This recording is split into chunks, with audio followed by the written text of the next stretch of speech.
Gracias. Gracias, Listo. disculpen. Tenía aquí cerrado mi micrófono. Bueno, muy buenos días a todos. Muchas gracias por participar en este primer conversatorio sobre factores claves para crear y potenciar, en este caso, los repositorios o mi repositorio institucional, ¿no? Pues básicamente lo que buscamos a través de este espacio, pues es eh, compartir, en este caso, experiencias sobre la creación y factores claves en este caso que debemos tener en cuenta o que hemos, digamos, en este caso, a través de nuestros expertos que podemos evidenciar sobre cómo se ha potencializado en este caso los repositorios institucionales en sus instituciones y en este caso también dar como una visión de sus perspectivas hacia el futuro, cuáles en este caso también han sido como las herramientas que han utilizado para sacarle un mejor provecho, en este caso a el repositorio institucional hacia, digamos, beneficios de esa institución. Obviamente también vamos a hacer digamos, una introducción a lo que son o lo que han sido en este caso también el uso de políticas o la implementación de políticas de acceso abierto en estas instituciones, digamos, y también en general como ha sido como el impacto de estas políticas para, digamos, potenciar también el efecto de los repositorios institucionales. ¿Qué perspectivas, digamos, hay hacia el futuro y buenas prácticas, ¿no? Como bien sabemos, todo este tema de lo que hemos vivido actualmente también con la pandemia em, ha potenciado mucho también el tema de acceso virtual, el tema de acceso abierto. Por ejemplo, lo evidenciamos también con cuando empezó, digamos, todo este tema del desarrollo de las vacunas y todo eso, pues vimos que toda esta información pues estaba también disponible en acceso abierto. Pero bueno, digamos que yo quiero que en este caso nuestros ponentes, que en este caso pues nos acompañan hoy, Robinson Zapata y Haider Ochoa. En el caso de Robinson, Robinson en este caso es el coordinador de la plataforma ABC del CENACYT de Panamá y es jefe del Departamento de Información Científica y Tecnológica. Es bibliotecólogo, ¿sí? Ha sido en este caso también consultor en distintos proyectos relacionados con ciencia, tecnología y ambiente. Em, Digamos que se ha destacado también en proyectos biotecnológicos, estudios de mercado para productos y servicios científicos, entre otros, ¿no? Robinson desde el 2016 se desempeña como coordinador de la plataforma base de Senacid, como ya les había comentado, y pues básicamente durante el periodo de octubre de 2013 a noviembre del 2016 ha apoyado, digamos, labores como investigador en la Universidad de Panamá y su eje de investigación o más fuerte, digamos, ha sido la investigación y la gestión de proyectos científicos, tecnológicos y emprendimiento. Digamos que por este background, pues Robinson es una persona más que idónea para hablarnos también de los beneficios del uso de repositorios institucionales y cómo potencian y ayudan también al desarrollo de la investigación. También nos acompaña Haider Ochoa. Haider es profesor e investigador de la Universidad de Antioquia. A lo largo de su experiencia, pues se ha dedicado pues también a comprender todo lo que son los procesos y aplicaciones de inteligencia estratégica, sistemas de toma de decisiones y gestión de datos y de conocimiento, todo lo que es la comunicación científica y principalmente también ciencia abierta, ¿no? Em, Como, digamos, algún aspecto a destacar de Haider, es miembro del Grupo de Información y de Conocimiento y Sociedad y del Colaboratorio en Vinculación para las Ciencias Sociales Computacionales de la Universidad de Antioquia y funge también como asesor del semillero de investigación de la Escuela Interamericana de Bibliotecología y coordinador del Laboratorio de Información de Analítica e Inteligencia Estratégica de esta misma escuela. A lo largo de su experiencia, pues ha participado en diferentes proyectos, como, bueno, son bien conocidos dentro del gremio, por ejemplo, infotecarios, bibliotecarios, donde ha participado como creador de contenidos, en este caso, estos blogs, de estas plataformas. También, pues, ha brindado asesoría y capacitación en implementación de TICS en la red de bibliotecas populares de Antioquia.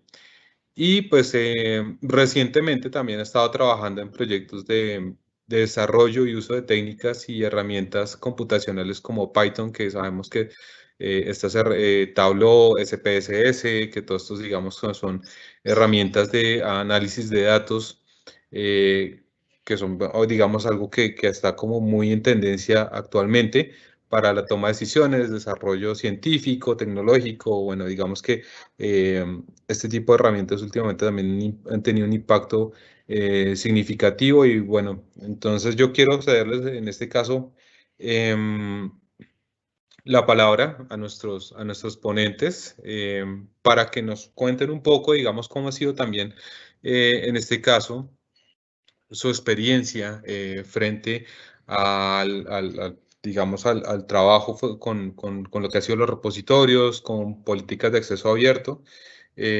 Quisiera hacerle primero la palabra a Haider, para que nos cuente también un poco de cómo ha sido este, digamos, trabajo a través, digamos, de tu experiencia con lo que ha sido los repositorios y el acceso abierto. Ok, bueno, buenos días para todos y todas. Un gusto estar con ustedes el día de hoy, mucho más hablando de estos temas de repositorios digitales, ciencia abierta, acceso abierto, algo que en estos días de pandemia ha cobrado cada vez más importancia. Bueno, muchas gracias por la invitación al equipo de Ignite, pues como por todo este esfuerzo. Y la idea es eso, como contarles un poco o combinar un poco cómo son las perspectivas desde el acceso abierto, también en consonancia con la ciencia abierta, y un poco cuál ha sido la experiencia de la Universidad de Antioquia.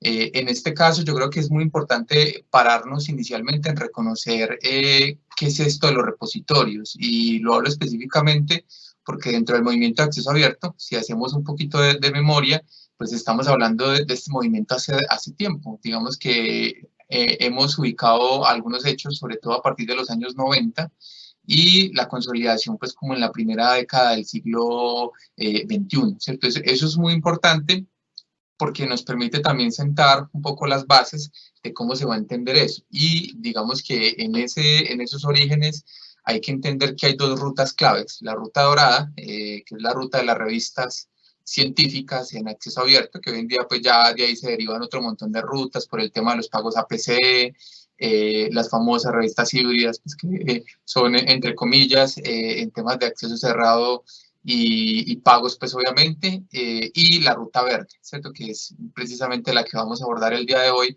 que implica los repositorios digitales. ¿Cuál ha sido el asunto con todo esto de la ruta verde? Creería yo, desde mi experiencia y un poco lo que he vivido en la Universidad de Antioquia, es que ha sido la ruta menos valorada en el ámbito del acceso abierto, por varias razones. Inicialmente, los repositorios digitales, uno pensaría como todo el potencial, pero creo que se han menospreciado en ciertas instituciones, porque a veces se piensa que montando un repositorio digital, pues ya mágicamente se va a convertir como en la herramienta principal para el acceso abierto, ¿cierto? Y lo que nos hemos dado cuenta es que no es así de sencillo como simplemente montar y ya esperar como que aparezca toda la información científica y tecnológica, ¿cierto? Entonces, un poco esa ha sido la experiencia de la Universidad de Antioquia. La Universidad de Antioquia tiene un repositorio digital más o menos 2007-2008, cuando empieza a implementar su primer repositorio en DSpace, que lo hace precisamente el sistema de bibliotecas de la universidad. La universidad es una institución bastante grande, es la segunda más grande en Colombia, que estamos ubicados en Medellín. Tenemos más o menos alrededor de casi 40.000 estudiantes, eso es muchas personas, y digamos que tenemos sedes en casi todas las regiones pues, del departamento, en Antioquia, pues que es como a otros países como las provincias. Aquí, pues en el departamento tenemos como mucha presencia. Eso implica que tengamos, obviamente, un buen número de producción científica, que en el caso colombiano es el segundo lugar luego de la Universidad Nacional, que también está pues en varias ciudades del país, ¿cierto? Entonces, era muy interesante porque para la universidad era impulsar una herramienta que permitiera visibilizar la producción científica pero nos dimos cuenta de varias cosas. Este proyecto surge también como en relación con un proyecto que en Colombia se desarrolló que se llama la Biblioteca Digital Colombiana, que ha tenido como varios momentos. Tuvo como 2 fases como biblioteca digital, donde estuvieron varias universidades, por lo menos las principales, y a partir de ahí surge como esa iniciativa. Yo creo que en estos ámbitos pasa algo muy normal, como lo decía al principio, y es que a veces se limita simplemente a la implementación de la herramienta, pero se olvidan otros elementos que son claves como las políticas, el establecimiento de procesos y flujos de trabajo, el tema cultural que a veces no se tiene muy en cuenta. Y si uno se empieza a ver como la experiencia, solamente podemos empezar a ver como una consolidación del repositorio como a partir del año 2014-2015.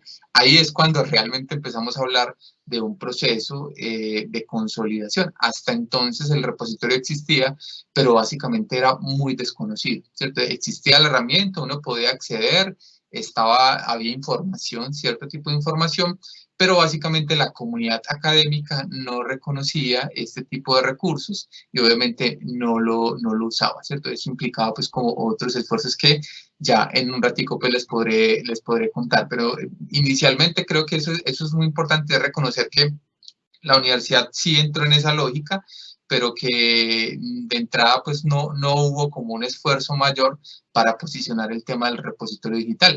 Y eso yo creo que no es desconocido para muchas instituciones, es lo que comúnmente pasa en estos contextos. Y creo que dejo inicialmente por ahí para que ahorita pues podamos alimentar un poco más la discusión.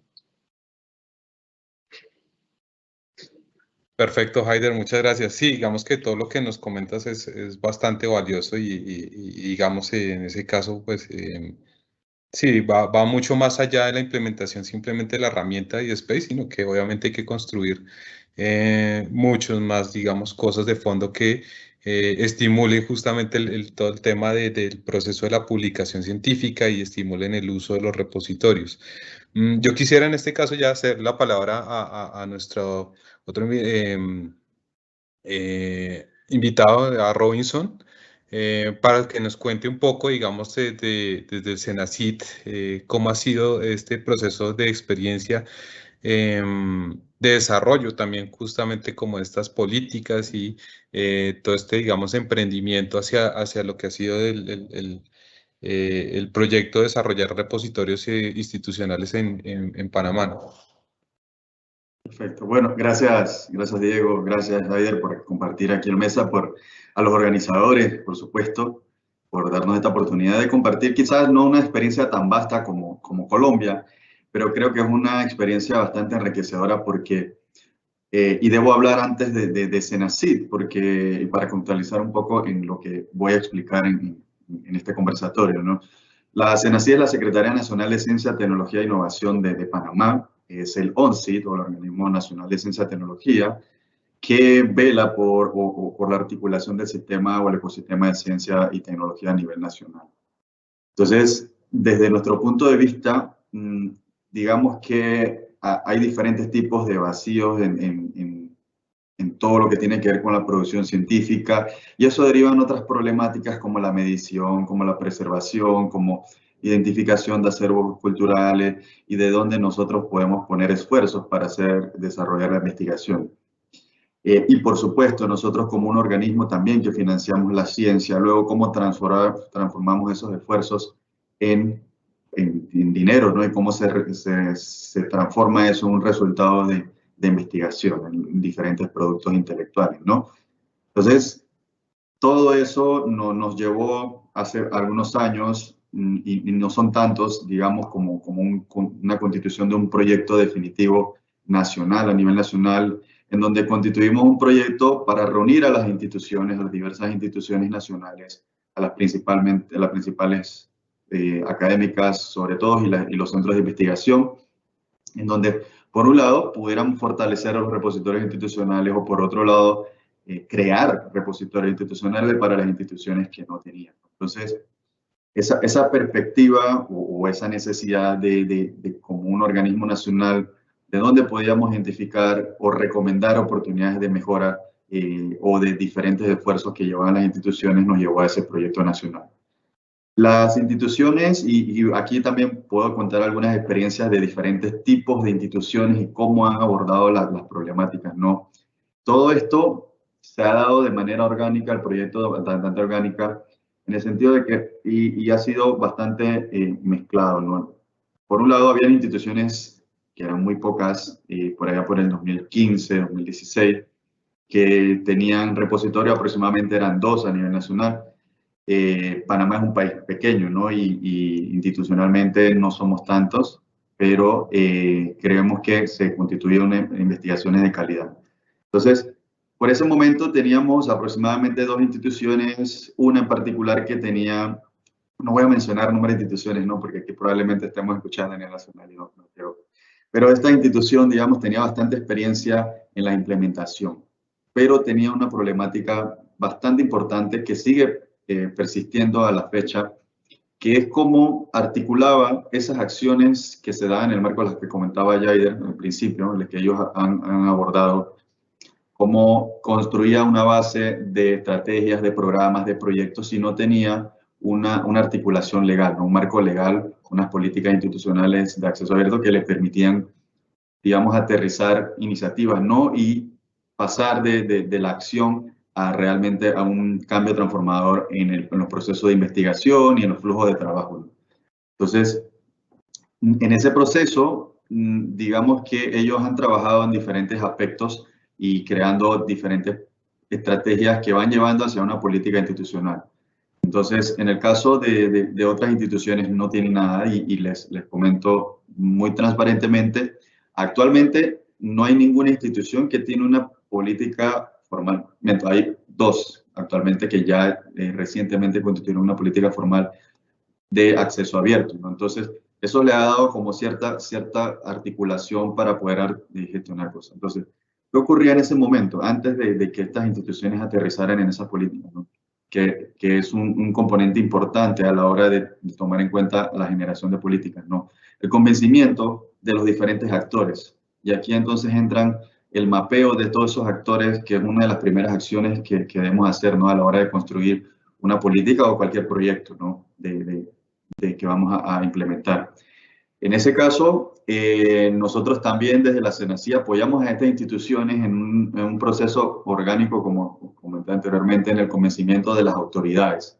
Y es ahí entonces donde entra uno de las aristas de esa generación de políticas institucionales, ¿no? Primero convencer a las autoridades y paralelamente a los investigadores y a los usuarios en general, ¿no? Vamos creciendo en diferentes aspectos, ¿no? Entonces, de ahí entonces es que empezó el marco de discusión de las políticas y ahora ya las instituciones están implementando para las que implementaron o ya están en vías de eso. Entonces, básicamente lo que quiero resumir con esta breve introducción de la experiencia es que, digamos que el marco conceptual o el marco en el cual se cimienta estos proyectos de implementación de un repositorio digital va más allá, como lo comentó ya ayer, de un software, ¿no? Sino que tenemos que tener un margen de alcance, incluso hasta legal, ¿no? Y aquí probablemente en el transcurso del conversatorio podemos hablar de otros aspectos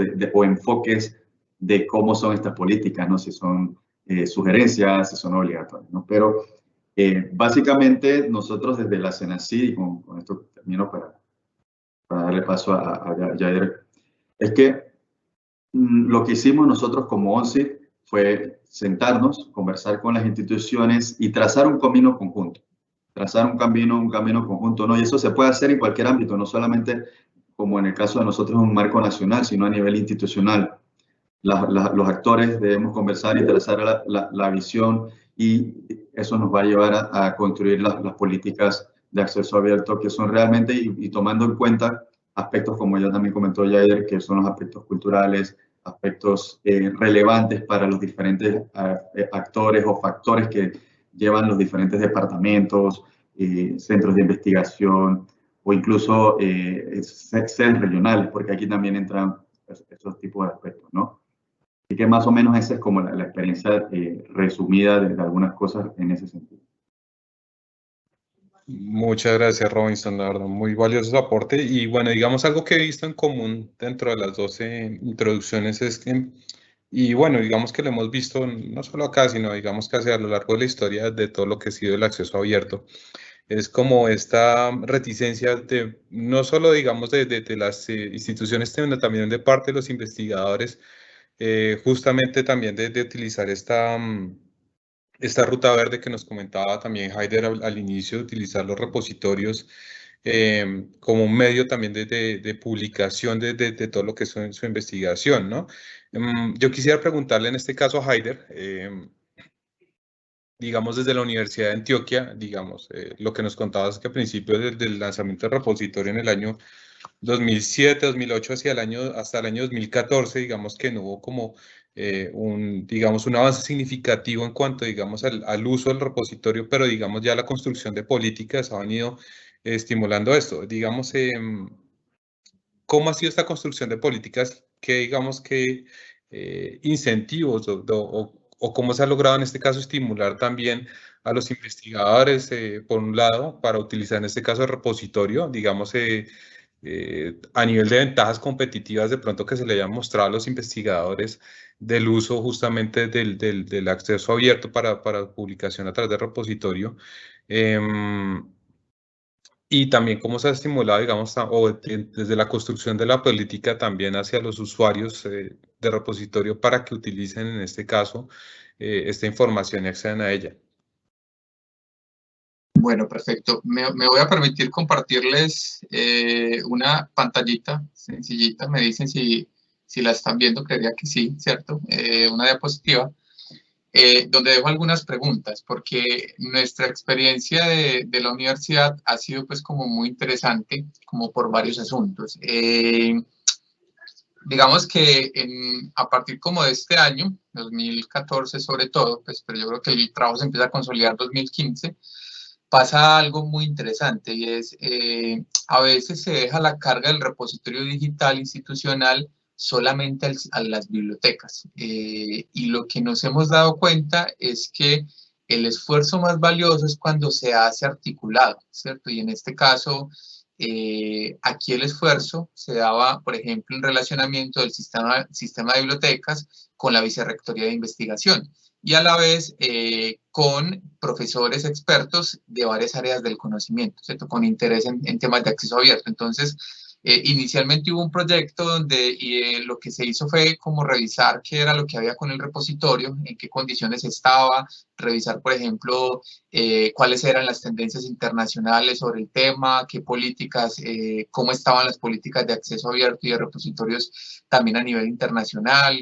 haciendo también como un ejercicio de benchmarking para reconocer prácticas que nos permitieran pues como tener luces de cómo nos debíamos mover, ¿cierto? Eso ocasionó que obviamente hiciéramos una revisión técnica y de procedimientos de cómo operaba el repositorio digital y eso dio por un lado como unas pistas o acciones para el fortalecimiento. Pero por el otro venía como la acción más importante y era el tema precisamente de las políticas de acceso abierto, ¿cierto? Y ahí hubo un trabajo que se lideró desde el sistema de bibliotecas y la Vicerrectoría de Investigación de la universidad, donde se creó una comisión compuesta precisamente inicialmente por esos dos estamentos, la Vicerrectoría y la dirección del sistema de bibliotecas, y a esta comisión la acompañaron profesores de varias áreas de conocimiento, como por ejemplo de ingeniería, la universidad se divide como por áreas de conocimiento, ingeniería, ciencias sociales, ciencias naturales exactas, y se llamó a otras instancias que también eran importantes para dar opinión sobre estos temas, como por ejemplo todo el tema de la editorial de la universidad, todo el tema de la Oficina de Transferencia de Tecnología, de Gestión Tecnológica, que también tienen yo creo que mucho que decir en estos asuntos, y obviamente jurídica, la dirección jurídica que permitiera emitir un concepto frente a eso. Entonces, esta comisión empezó un trabajo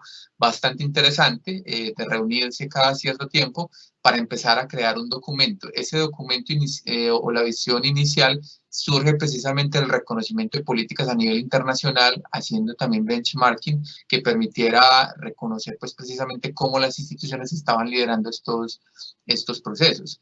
Aquí es muy importante tener en cuenta y es que la política no estaba solamente orientada al tema del repositorio digital, sino que era el tema de acceso abierto en general para la universidad, donde había precisamente una línea para todo el tema del repositorio digital. Entonces, esta política básicamente se trabajó más o menos entre año y medio, 2 años. Fue un esfuerzo pues arduo de un buen tiempo. Y ya luego, pues, por las instancias rectoras de la universidad, se aprobó como una máxima donde obviamente la universidad entraba a proponer básicamente muchas acciones o varias acciones en temas de acceso abierto. Entonces, eso fue un ejercicio bastante interesante, pero yo creo que lo que ha venido proyectando también en todos estos asuntos es precisamente la generación de acciones de cultura que permita entender qué es el acceso abierto y para qué es el repositorio digital. Pasa algo que nos dábamos cuenta con el tema de los repositorios y era el tema del depósito. Normalmente cuando uno lee la literatura científica en temas de acceso abierto, se da cuenta que se dice mucho respecto al autoarchivo, ¿cierto? La promoción del autoarchivo, eso es muy importante.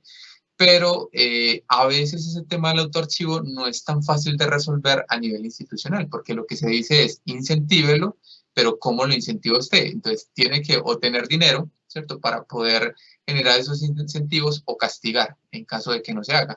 Y eso a veces termina siendo contraproducente frente a la cultura universitaria, ¿cierto? Entonces, lo que nos dimos cuenta nosotros era la necesidad de impulsar diversas maneras de depósito en el repositorio digital, ¿cierto? Entonces, por ejemplo, dentro de nuestra política de acceso abierto está estipulado que el repositorio tiene depósito delegado. ¿Eso qué quiere decir? Entonces, es que el sistema de bibliotecas es el estamento responsable de gestionar la producción científica de la institución, bueno, y otro tipo de documentación para hacerlo disponible en el repositorio. Entonces, ¿cómo lo hace el sistema de bibliotecas? Tiene varias maneras. Uno es, obviamente, generar estrategias de cultura que le enseñen a los profesores a cómo tener o a cómo permitir acceder a esa producción científica, ¿cierto? Entonces, eso ha sido muy importante. Y por el otro, pues a pensar en maneras automáticas de capturar la producción científica, ¿cierto?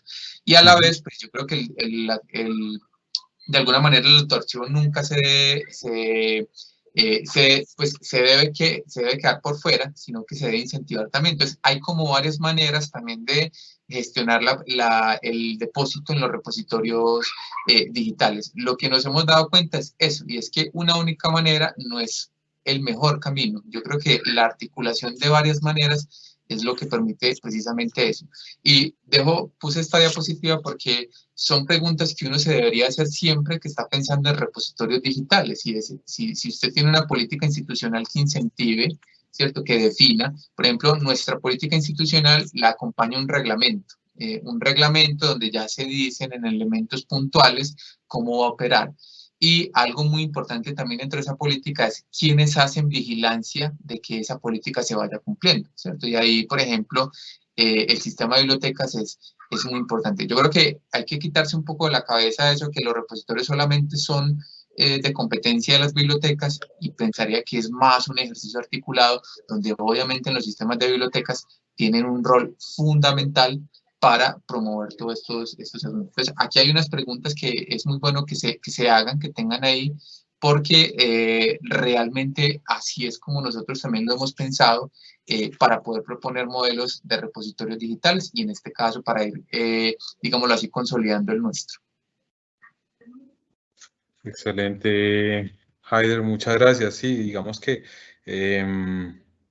sí, digamos, como lo mencionas, finalmente es algo, bueno, es una experiencia que, digamos, ha sido muy enriquecedora por lo que nos comentas y digamos que sí, dentro también de lo que hemos visto mucho exacto, ese choque entre obligar justamente a las personas o estimularlas hacia lo que es la producción científica, ¿no? Lo hemos visto, obviamente, digamos que en muchos aspectos de darles más bien a conocer justamente a los investigadores qué ventajas tienen al poder, o en este caso, el publicar en en acceso abierto, ¿no? Por una parte, pues obviamente es una línea más rápida de publicación, más económicas. En algunos casos, algunas instituciones también ofrecen algunos incentivos económicos para ellos, digamos, pasar de publicar en revistas, en este caso, digamos, por suscripción, a pasar a publicar, en este caso, en acceso abierto. Es otra, digamos, de las estrategias que también se pueden utilizar. El mostrarles también, digamos, de la ventaja de que si su información, su investigación tiene una visibilidad, digamos, a nivel nacional, regional o a nivel mundial, digamos, y que a través de, digamos, de esta visibilidad que se le da a su investigación por medio de repositorios, eso genera, digamos, primero, por un lado, la generación de nuevo conocimiento a través, digamos, del uso de esta información para el desarrollo de nuevas investigaciones, al tener, digamos, la posibilidad de que esta información sea compartida de forma abierta, y también de resaltar justamente los conocimientos del investigador en ámbitos, digamos, donde se requiera de su experticia para que sean aprovechados. Entonces son invitados en este caso también a servir como asesores o consultores, digamos, en proyectos de investigación a nivel mundial o, digamos, también en conferencias internacionales. Creo que también esos son como valores agregados que se les pueden mostrar también y que son las estrategias válidas que han utilizado también instituciones para darle visibilidad y también, digamos, motivar hacia la publicación de acceso abierto. Yo quisiera preguntarle en este caso a Robinson, digamos, la ventaja, digamos, que tiene actualmente es que están construyendo algo, pues, digamos, en este momento, pues, es algo que es nuevo dentro de lo que ha sido el proyecto de implementación de repositorios en Panamá, pero, pues, digamos que tiene una gran ventaja y es también construir desde la experiencia que han tenido otros países en el desarrollo también de repositorios. No sé cómo es el Senacit han, digamos, promovido, digamos, estas experiencias que vienen tomando desde otros países hacia, digamos, lo que es la construcción de repositorios en las diferentes instituciones y universidades dentro de Panamá. Sí, pero bueno, justamente eso, esa ha sido una de las cosas que nos ha ayudado a casi llegar a recortar varios años de trabajo, ¿no? Esa colaboración internacional y nacional, ¿no? Primero, nacionalmente unirnos o incluso las propias instituciones a nivel de lo interno han logrado consolidar algunas redes de promoción del repositorio institucional. A nivel de nosotros como ONCID, lo que hicimos justamente fue eso, ¿no? Contactar con diferentes países o redes regionales o internacionales que nos permitieran crear vínculos para acelerar diferentes procesos y no solamente consumir nosotros información, sino nosotros también aportar conocimiento a estas redes o a estas instituciones o a estos países de alguna manera para poder también crear y aportar en los temas de ciencia abierta, ¿no? Una de las redes, bueno, no quiero tampoco mencionar todas las redes, pero siempre tengo que mencionarla porque fue uno de los bastiones que nos ayudó a cimentar las bases para el proyecto, fue la referencia. Como ONCID, somos miembros de la referencia Panamá y en ese momento, hace varios años, ¿no? Ese enlace o esos vínculos que creamos entre las diferentes instituciones y las autoridades nos llevó a repensar un poco qué estábamos haciendo en términos de sistemas de información, en donde nosotros lo que hicimos fue prácticamente adoptar muchas de las buenas prácticas que tenían los diferentes países o instituciones y adaptarla a la realidad local. Entonces, de aquí entonces surgieron varias cosas interesantes, ¿no? Por ejemplo, hay una institución de nuestro país que tiene algunos desarrollos interesantes, por ejemplo, software o algoritmos para implementaciones, para creación de módulos, y nosotros también desde la Senacid empezamos a participar en diferentes tipos de desarrollos en estas comunidades de repositorios y de ciencia abierta. Entonces, por supuesto que esa vinculación que generamos entre instituciones y entre diferentes países nos ha permitido avanzar, ¿no? Y además de eso, no solamente, y digamos que esto fue, como siempre lo comento, esto ha sido bastante orgánico porque los propios investigadores han nos han ayudado a aterrizar la importancia en sus diferentes instituciones y en sus diferentes departamentos, ¿no? De cuáles son los beneficios de un repositorio institucional, porque muchos de ellos venían de programas de doctorados de otros países y venían con ese conocimiento y ellos mismos depositaban en esos repositorios. Entonces, ha sido también hemos creado ese núcleo, tenemos unos pequeños núcleos de investigadores en algunas instituciones que nos apoyan en esos temas, ¿no? Entonces, todo eso nos llevó a crear incluso, y esto ha sido muy importante, porque con la nueva administración nosotros también estamos sujetos a elecciones cada 5 años, igual que la mayoría de los países de Latinoamérica, y hace unos años tuvo un cambio de gobierno y la filosofía de nuestras nuevas autoridades era crear una ley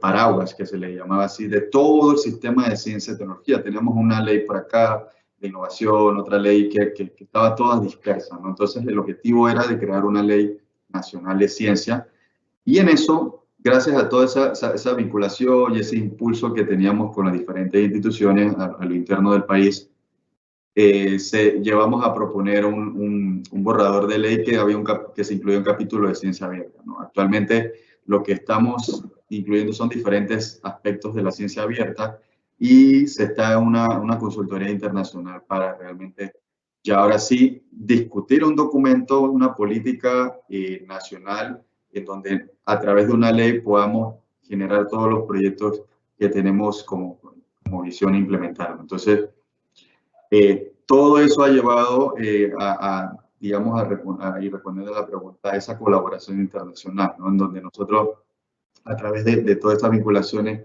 nos ha llevado incluso ahora a discutir una ley, como ya lo tienen algunos países, una ley de ciencia abierta. Entonces, que creo que todavía somos bastante novedosos en toda la región, ¿no? En uno de los pocos países que tendrían una ley en el caso dado de que esto vaya a pasar todas las instancias administrativas y políticas posibles, ¿no? Pero todo eso ha creado esa vinculación, ¿no? Y asimismo, a lo interno de las instituciones, hay instituciones o universidades que tienen vínculos con otros países y muy de la mano, por ejemplo, las instituciones que tuvieron primero repositorios con directrices internacionales y que incluso se adhirieron luego a declaraciones internacionales. Eso ha sido posible precisamente por esta vinculación internacional, ¿no? Y aquí también quiero también hacer énfasis en ese aspecto en el que tomemos en cuenta esas experiencias internacionales y la adhesión de declaraciones, la participación de espacios de discusión en redes de colaboración, de repositorios, no solamente digitales o institucionales, sino otro tipo de repositorios, portales, revistas y todo esto, ¿no? Todo esto es un ecosistema integrado que tiene que ser discutido e incluido dentro de la política institucional. Así es, Robinson. Sí, digamos que la construcción de, en este caso, estas políticas apoyado justamente, digamos, en que haya articulación entre los diferentes regiones y países, digamos, frente a lo que es el acceso abierto, la ciencia abierta, pues digamos que es bastante valioso e importante, ¿no? Vemos, por ejemplo, que en el caso de Europa, pues ya más o menos el 50% de lo que es la publicación científica se encuentra en acceso abierto, mientras que, digamos, hacia la parte occidental, sobre todo, pues digamos que nuestra parte, hacia parte de Latinoamérica, aún estamos como en este proceso de construcción, ahí, digamos, un poco también de construcción desde las instituciones hacia la generación de conciencia por parte de los investigadores y las instituciones de la importancia del acceso abierto, ¿no? Nos comentaba justamente también sobre el tema de que los propios investigadores han apoyado también el desarrollo de generar esta conciencia dentro de las instituciones. Eso lo hemos visto también en algunos casos conocido como archivangelismo, que son los mismos investigadores quienes promueven el tema de archivar sus documentos dentro de los repositorios para generar, digamos, que todos estos beneficios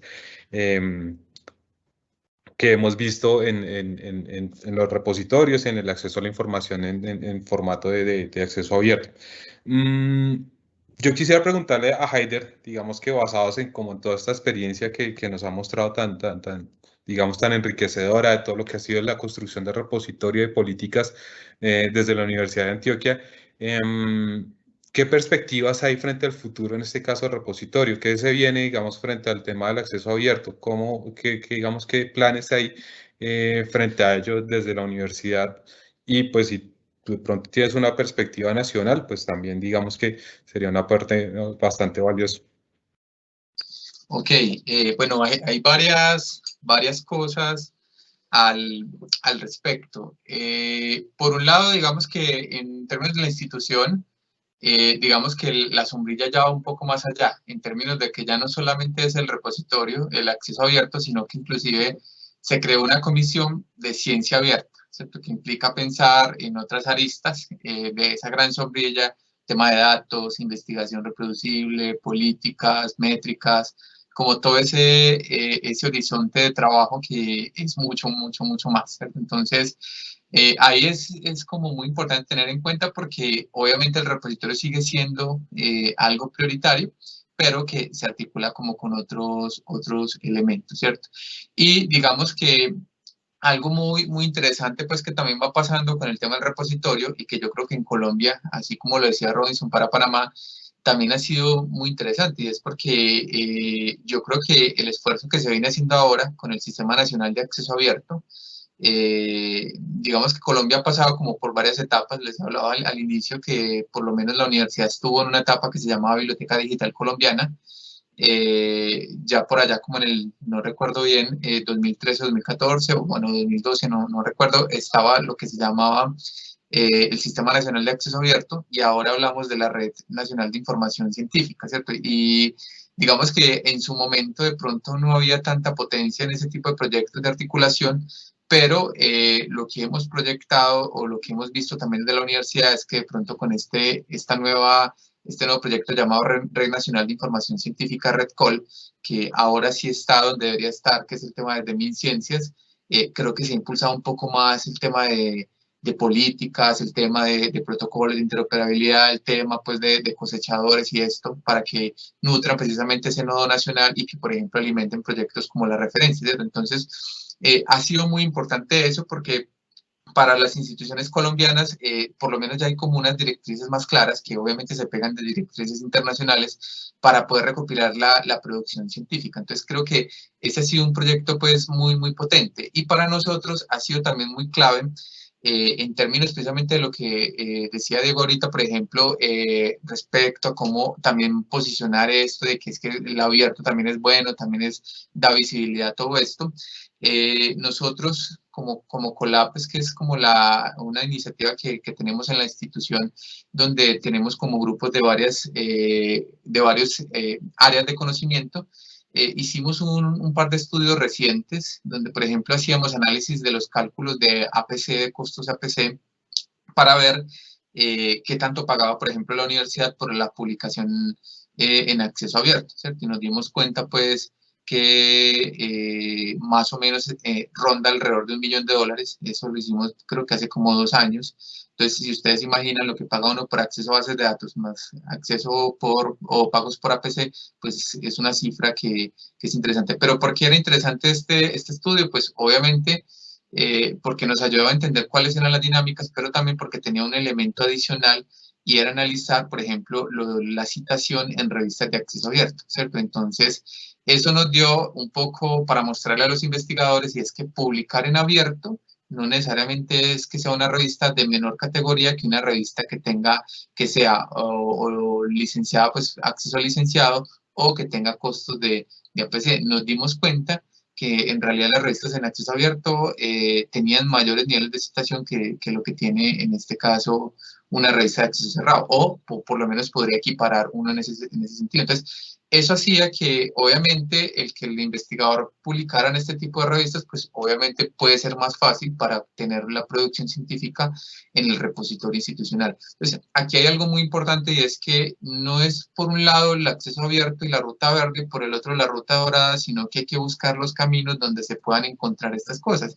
Y que si uno lo conecta con ciencia abierta, pues implica el tema de datos, y viene toda esa tendencia de datos que es muy importante, repositorios de datos y toda esta lógica, que es necesario trabajarlo como de manera muy compleja, ¿cierto? Todas esas relaciones que se generan, y no solamente como aristas de una gran sombrilla. Entonces, eso yo creo que ha sido muy, muy importante en la experiencia de la universidad, y es entender que todo esto es articulado, y que en la medida en que es complejo, implica pensarse desde varios puntos de vista y en la articulación con varias instituciones. Y aquí es muy importante también, digamos, como ese trabajo que se hace con investigadores de varios campos. Por ejemplo, el tener una comisión que se nutre por investigadores de varios campos de conocimiento nos permite conocer las lógicas de esos investigadores en esos campos de conocimiento, porque, por ejemplo, si usted le pregunta a los investigadores de ingeniería, ellos van a decir, es que si publico en acceso abierto, luego no puedo patentar. Bueno, muchas razones te van a dar, no puedo desarrollar un modelo de negocio, bueno, un diseño industrial, todo eso, pero entonces ahí es donde uno llega, y hay excepciones, ¿cierto? Donde se generan excepciones para precisamente disponer de la información en acceso abierto. Entonces, eso ha permitido como aprender, y tener estos investigadores, estos conocimientos, nos permite tener como una visión mucho más amplia. Y a la vez, yo creo que técnicamente el repositorio se ha venido nutriendo. DSpace, por ejemplo, que es el software que nosotros utilizamos, pues cada vez va avanzando, se van conociendo nuevas dinámicas, se van desarrollando nuevas cosas, y obviamente a nivel internacional se empiezan a proyectar otros elementos que son claves. Pero yo creo que algo muy importante es precisamente la posibilidad de articular con otras instituciones, y ahí el tema de las redes nacionales, regionales e internacionales en general va a ser muy importante. Entonces, por ejemplo, ya hay directrices que nos dan, ¿cierto? Y que, por ejemplo, yo en la universidad he sido muy insistente con esto, y es que aquí estamos hablando de información digital,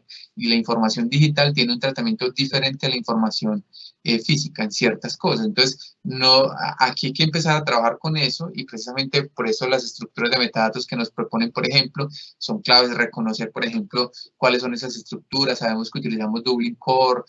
Ahorita estamos hablando de esquemas como DataSite, que es muy importante para el tema de los datos, pero que también empieza a ser importante en las directrices internacionales. Entonces, empiezan a haber un montón de cosas. Por ejemplo, también la proyección de que ya no utilicemos PDF, sino que utilicemos XMLs, para todo el tema de la disposición de la información, y luego la visualización ahí sí con PDF. Entonces, muchos elementos empiezan a ser muy importantes como en todo este tipo de cosas. Yo creo que hay algo muy importante como para tener en cuenta, y que nos ha enseñado también esta pandemia, y es, por ejemplo, el tema de los preprints. Yo creo que antes nadie quería ver los preprints. De hecho, aunque en los repositorios se decía que se depositaban los preprints, en realidad pues no se tenía mucha confianza en este tipo de documentación, y aunque obviamente hay que tratarlos con cuidado, yo creo que la pandemia nos enseñó en que los preprints son un elemento fundamental de los escenarios de comunicación científica actual, y eso implica que hay que trabajar con ellos, ¿cierto? Entonces, institucionalmente, ¿cómo trabajamos con este tipo de cosas? Y eso pues va a ser muy importante de aquí a los próximos años.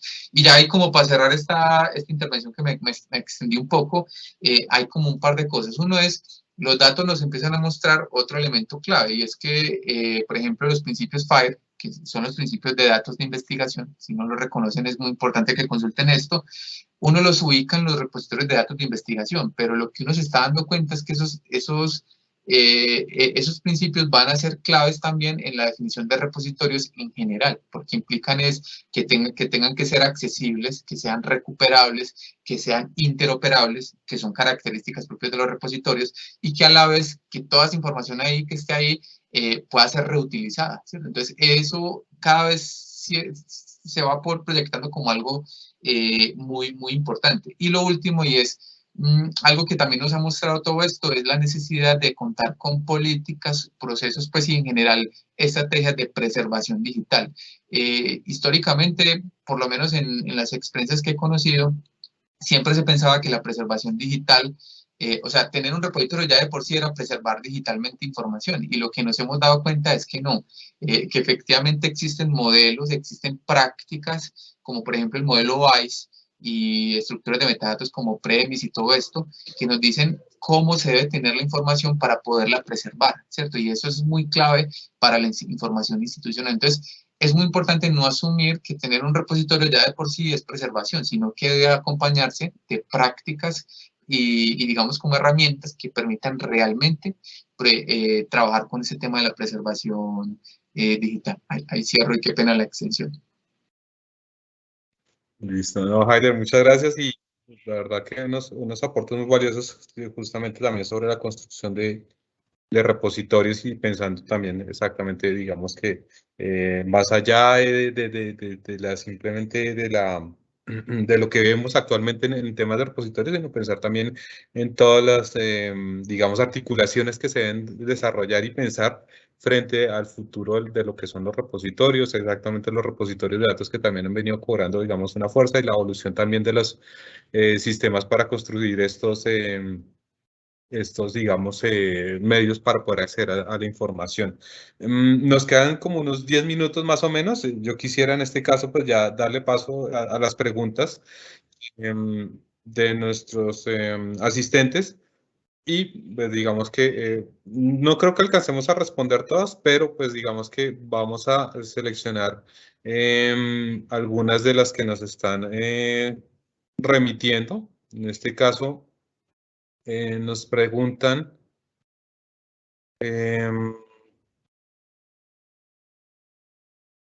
aquí había una, aquí, listo.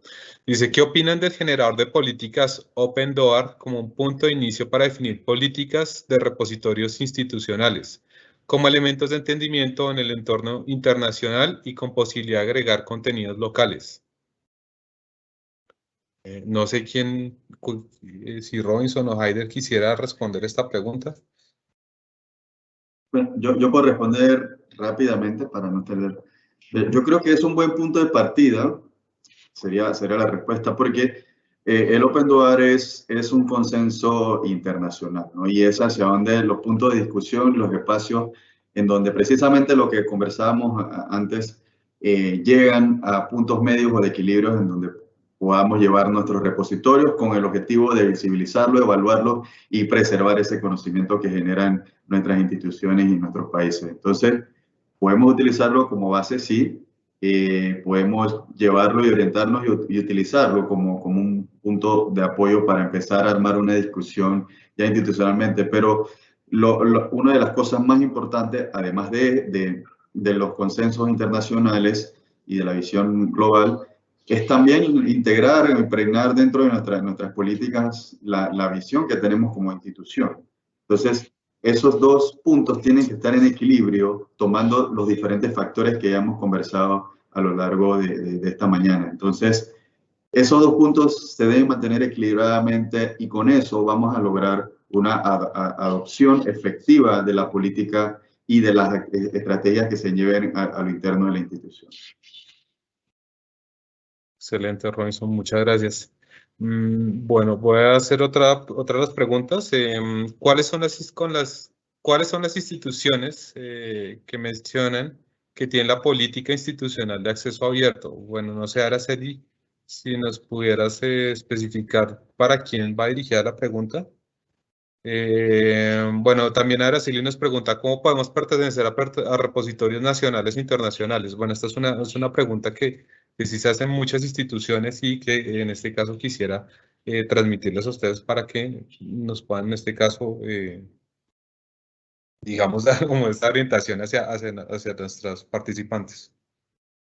Bueno, ahí es muy importante reconocer de dónde es la participante, ¿cierto? Porque lo común y el caso colombiano es que pues, existe, por ejemplo, la Red Nacional de Información Científica, así como Robinson también nos cuenta que está en Panamá, ¿cierto? Me imagino que en otros países, pues también existe una iniciativa nacional que es la que normalmente compone el nodo del país y luego ese nodo conecta con el nodo regional que, bueno, para los países que firmaron la referencia, pues será la referencia, ¿cierto? Entonces, bueno, hay una respuesta corta, pero yo creo que Robinson sobre todo nos podrá dar más como al respecto. nada más mencionar un puntito ahí para ampliar un poco, Yaider, pues, gracias. No, y esto y la respuesta, como lo dijo Yaider, es rápida, ¿no? Cumpliendo las directrices y todos los estándares internacionales, ¿no? El primer capítulo y precisamente también eso va sumado a lo que explicaba en la respuesta anterior, ¿no? En el caso de Panamá, así como Colombia y los países que pertenecen a alguna red internacional, existen estándares o directrices internacionales que se deben seguir. Son directrices de metadatos, pueden ser incluso políticas y un conjunto de cosas que hemos conversado, ¿no? Entonces, siguiendo esas directrices o esas normas, podemos ser parte de la red global, ¿no? Al final, porque todo esto lo que se busca es globalizar el conocimiento y que realmente llegue a la sociedad y que debe llegar, ¿no?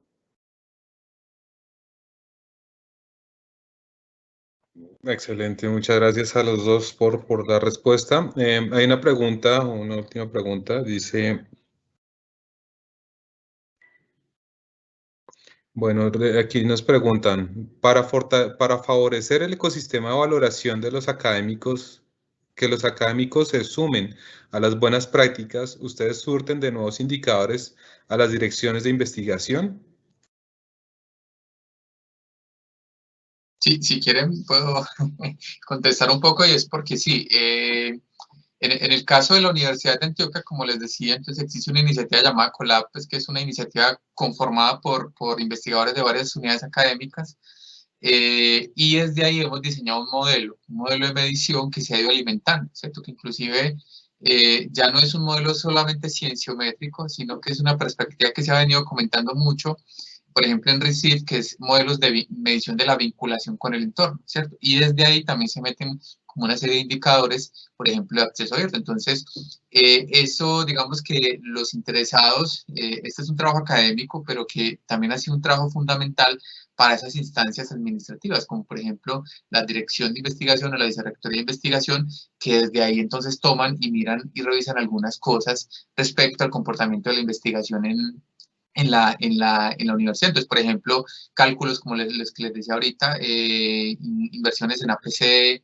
el tema de proporción de publicaciones en acceso abierto, o sea, hacemos como todo eso, niveles de citación, son métricas que se han venido construyendo y que se siguen alimentando cada vez más. Almetrics, que es muy importante hoy en día también para los repositorios digitales. Entonces, sí es muy importante y es porque si hay un grupo que se ha conformado, que es investigadores, pero a la vez vicerrector de investigación, sistema de bibliotecas, entre otros estamentos que ayuden precisamente a crear esos nuevos indicadores que puedan utilizar en toma de decisiones en temas de sistemas de ciencia, tecnología e innovación. Muchas gracias, Haider. Bueno, creo que ya tenemos el tiempo cumplido. Pues bueno, no me queda más que agradecerles inicialmente pues a nuestros ponentes, a Haider, a Robinson, pues ha sido, digamos que, muy enriquecedora, digamos que toda esta, digamos, conversatorio sobre justamente la promoción de los repositorios, sobre acceso abierto. Pues yo por lo menos de mi parte he aprendido mucho, trabajo con repositorios, pero pues digamos que contar justamente con estas experiencias enriquece nuestro trabajo también hacia lo que digamos sería como la proyección de repositorios institucionales. Espero también que digamos a los participantes de ese conversatorio pues también esta información que hemos compartido a través de este conversatorio pues les sea de utilidad. De cualquier manera pues pueden igual estar en contacto con nosotros. Bueno, ya aparte del equipo de mercadeo les dará más información de ello. Pero pues bueno, muchas gracias. De verdad, Robinson, Haider, ha sido, digamos que muy valioso esta información que nos han compartido hoy. Y nos queda más que agradecerles a los demás también por su participación y por sus preguntas. Que tengan un feliz día. Muchas gracias.